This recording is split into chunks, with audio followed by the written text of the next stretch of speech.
Hoy hablaremos sobre electrocardiograma normal, cuáles son sus características y sus componentes, y posteriormente podamos interpretar un EKG patológico.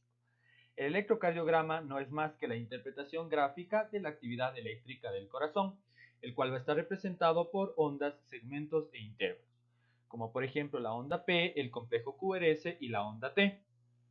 La onda P, que representa la despolarización de las aurículas, el complejo QRS, que va a representar la despolarización de los ventrículos, y la onda T, que representa la repolarización ventricular.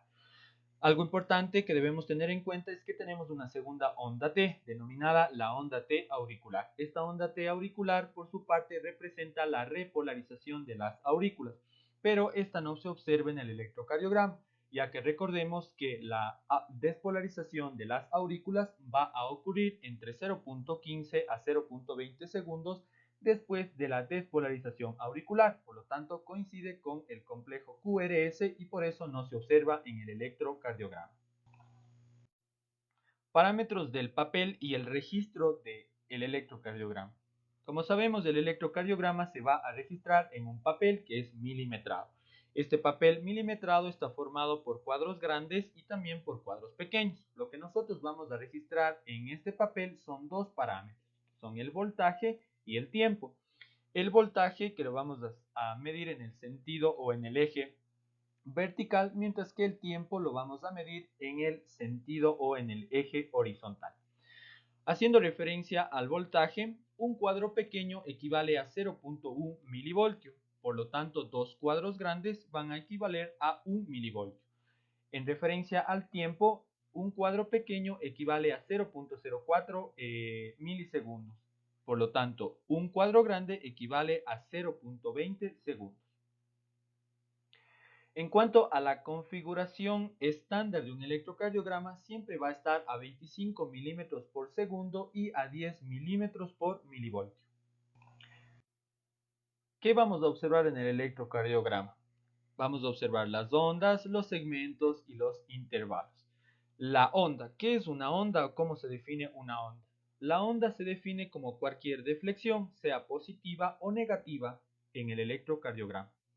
Los segmentos, que son líneas isoeléctricas que están situadas entre dos ondas, como por ejemplo el segmento PR entre la onda P y la onda R, y también los intervalos, que hace referencia a la unión de una onda P con un segmento, como por ejemplo en el intervalo PR, que resulta de la unión de una onda P con el segmento PR. Arrancamos con la primera onda, en este caso la onda P. La onda P va a representar la despolarización de las aurículas y está formado por dos partes. Una parte ascendente, que representa la despolarización de la aurícula derecha, y una parte descendente, que representa la despolarización de la aurícula izquierda. Su amplitud debe ser menor a 0.20 milivoltios, máximo 2 cuadritos, y su duración debe ser menor a 120 milisegundos o 0.12 segundos, es decir, máximo 3 cuadritos. Algo muy importante que debemos tener en cuenta en la onda P es que las mejores derivadas para nosotros poder analizar todas las características de la onda P, como su morfología, su amplitud, su duración y su polaridad, son las derivadas D2 y la derivada B1. La derivada D2, en donde la onda P es positiva, y la derivada B1, que esta es la mejor derivada para analizar la despolarización tanto de la aurícula derecha como de la aurícula izquierda.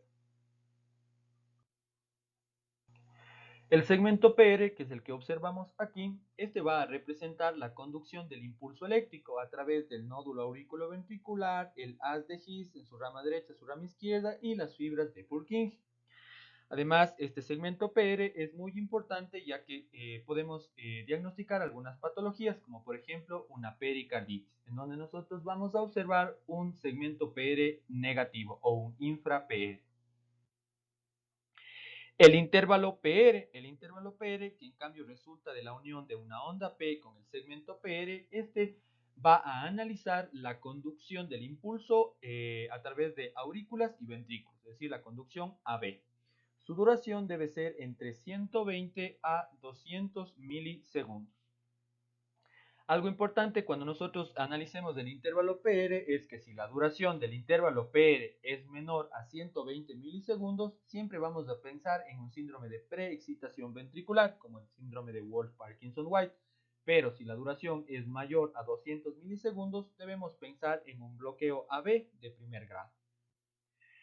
Ahora, el complejo QRS. El complejo QRS que está formado por la onda Q, la onda R y la onda S, este va a representar la despolarización de los ventrículos.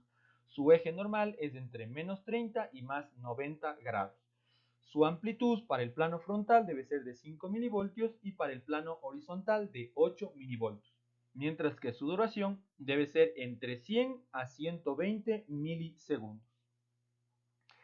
La onda Q va a representar la despolarización del tabique interventricular. La onda R, por su parte, representa la despolarización de toda la masa ventricular. Y la onda S representa la despolarización de la base del corazón. El segmento ST. El segmento ST, que es todo lo que observamos en amarillo, este segmento va a iniciar al finalizar el complejo QRS en un punto denominado el punto J. Este segmento I se va a extender hasta el inicio de la onda T y este segmento es isoeléctrico. Además, este segmento es también importante para el diagnóstico de algunas patologías como infarto agudo de miocardio con supra o infra ST y también para el diagnóstico de la pericarditis.